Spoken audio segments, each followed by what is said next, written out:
Now let's get to skipping, young whippersnappers. While quarantine has definitely slowed a lot of things down, it has allowed us plenty of time to binge some of our favorite Netflix content. And just in case you're running low on streamable shows, you should check out Avatar: The Last Airbender, whether it's your first watch through or your 100th. This isn't just a case of a few vocal fans. There are some very good reasons why this show is one of the best shows, not just on Netflix, but of all time.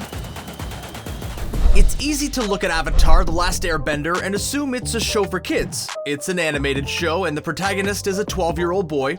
Well, he's really more like 112 since he spent so long frozen in ice, but we'll talk about that a little more later on. But the point is that even though this might look like a kid show, it deals with some really heavy subject matter that you definitely won't catch in an episode of Paw Patrol. Plus, the animation is really enjoyable on its own. It was obviously influenced by Japanese anime and manga, and you can see some similar facial expressions on characters in The Last Airbender compared with classics like Dragon Ball and Astro Boy. If you're an anime fan, then you already know that animated shows aren't necessarily appropriate for kids. And even some of the ones that are intended for children can be low-key creepy at times. Looking for me? In short, there are a lot of things to love about the animation style of the show, but don't let it fool you into thinking it's exclusively for kids. The show takes place in a world where humans have divided themselves into 4 nations, each named after an element. There's the Water Tribes, the Earth Kingdom, the Fire Nation, and the Air Nomads.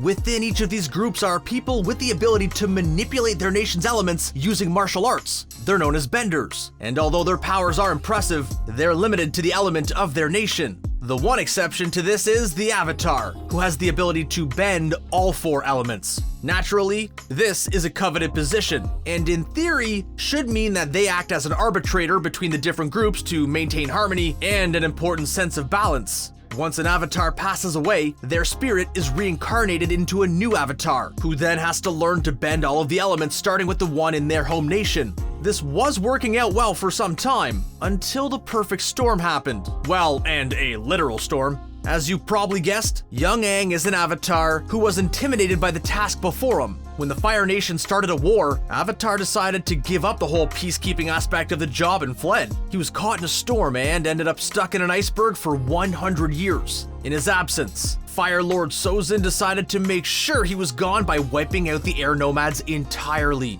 Yeah, remember when we said this show had some pretty adult themes? Genocide is a touchy topic, to put it lightly, but one the show handles quite masterfully. But eventually, just like Captain America, Aang is discovered and revived, and this time, he's ready to get back to work and restore peace. Like any great show, The Last Airbender is filled with a colorful cast of characters that the audience comes to care for deeply. It's hard not to feel emotional when young Aang discovers the bones of his former mentor, Monk Gyatso, and flashes back to all the good times they shared together. If you think that's tough, keep in mind, we're only at episode 3 at this point. According to Avatar: The Last Airbender writer Aaron Eaz, the goal here was not to dumb things down for the audience. He wanted to respect the intelligence of the audience, whether the person watching is 8 or 80, and sometimes that means not shying away from the harsh realities of life, even in a fictional environment. And really, who doesn't love epic stories filled with drama, action, and complex characters? Just think about what a massive success Game of Thrones was. At one point, pretty much everyone on the planet was talking about this show,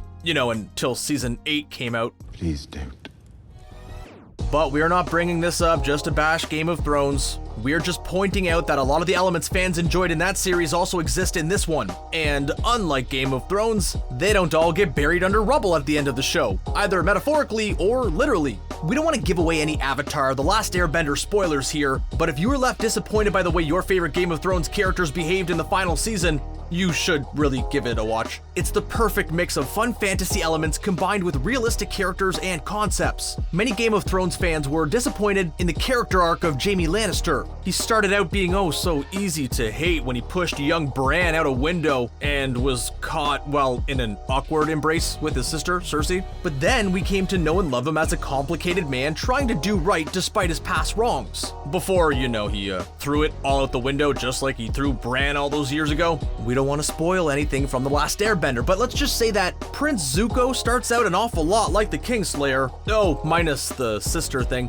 He's the son of the Fire Lord trying to impress his father by going after Aang, but he's far from a one-dimensional villain and becomes one of the most compelling characters on the show. Even the Fire Nation as a whole isn't portrayed as an irredeemable bastion of evil, despite clearly being the villains here. We see the fallout from their misdeeds, but we also see how corruption runs rampant throughout the nation, indoctrinating young children and developing a clear class disparity between the wealthy and the poor. When you take a deeper dive into what's really going on over at the Fire Nation, it's clear there is some real Hunger Games style disparity between the ruling class and everyone else. The Fire Nation even poisons a lake in its own town so that a factory can keep churning out products. Even though Avatar: The Last Airbender is appropriate for kids, it doesn't shy away from exposing some of the harsh realities of war. We see how hatred, fear, and revenge can be cyclical and last for generations, ultimately hurting those who are the most innocent. Just look at Prince Zuko, who is trying to destroy Aang just to get back into his terrible father's good graces. What he's doing is wrong, but it's still not hard to sympathize with him. According to Dante, who voices Zuko, all of us are hoping to regain a little bit of honor and know what it's like to feel misunderstood. What happened generations ago can be resolved now by you. And let's take a moment to celebrate all of the awesome diversity in The Last Airbender. Writer Aaron Eaz feels that diversity is one of the show's top strengths and says the writing team wanted to showcase characters who didn't fall into traditional tropes. All characters, regardless of their race, gender, or abilities, have the capacity to be both strong and vulnerable at times. And even though our heroes are in a fantasy setting, many real-world hurdles still exist, like the fact that the Northern Water Tribe refuses to teach Katara because she's a woman, despite the fact that she's one of the most skilled waterbenders around. There's also Toph Beifong, who's underestimated due to her blindness, even though she's an incredibly powerful earthbender. Even if you missed watching Avatar: The Last Airbender on TV, it's never too late to get into it. The fact that it's still so insanely popular, despite the fact that it first aired from 2005 to 2008, is a testament to what a great show it is. Many times have changed since then, but good storytelling is something that stands the test of time. Human technology and society may change, but our emotions and motivations are pretty much the same, whether you're talking about humans in the past, present, or future. This show even topped the Netflix charts over more current ones like Ozark, Riverdale, and Dead to Me, as well as everyone's favorite binging obsession, The Office. Plus, if you've got some spare time on your hands, there's a lot of Avatar: The Last Airbender content for you to enjoy. There are video games, graphic novels, traditional books, and a movie by M. Night Shyamalan that most Last Airbender fans try to forget about. Hey, we said there's a lot of content, not that it's all good. Okay, so the live-action Last Airbender movie has a lot of issues, to put it mildly, but don't discount everything related to the franchise just because of one unfortunate film. There's also an animated series called The Legend of Korra, which is a follow-up to the events of The Last Airbender, taking place 70 years after the show ended. While The Last Airbender is pretty much universally loved, The Legend of Korra definitely has some detractors out there, but it also has plenty of fans who believe it does a good job of incorporating the same elements into the series that made the first one such a success. I'm the Avatar! You gotta deal with it!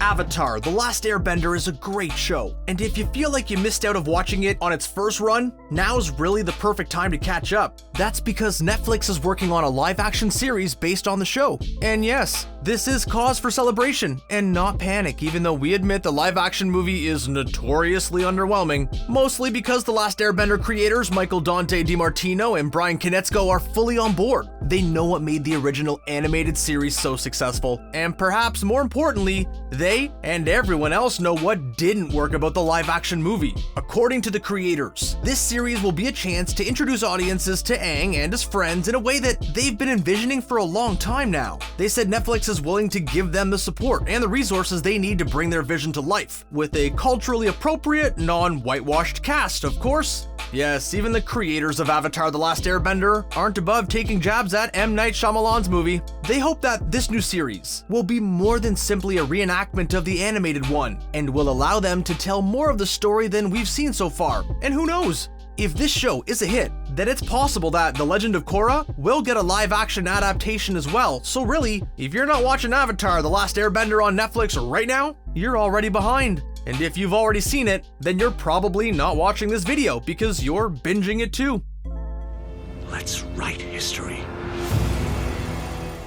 Have you had a chance to check out Avatar: The Last Airbender yet? Let us know what you think about it, and drop any other recommendations you have for what to watch for your fellow fans in the comments section. Make sure to give this video a big thumbs up and click on the subscribe button for more new content from us here at ScreenRant. Thanks for watching, and we'll see you again next time.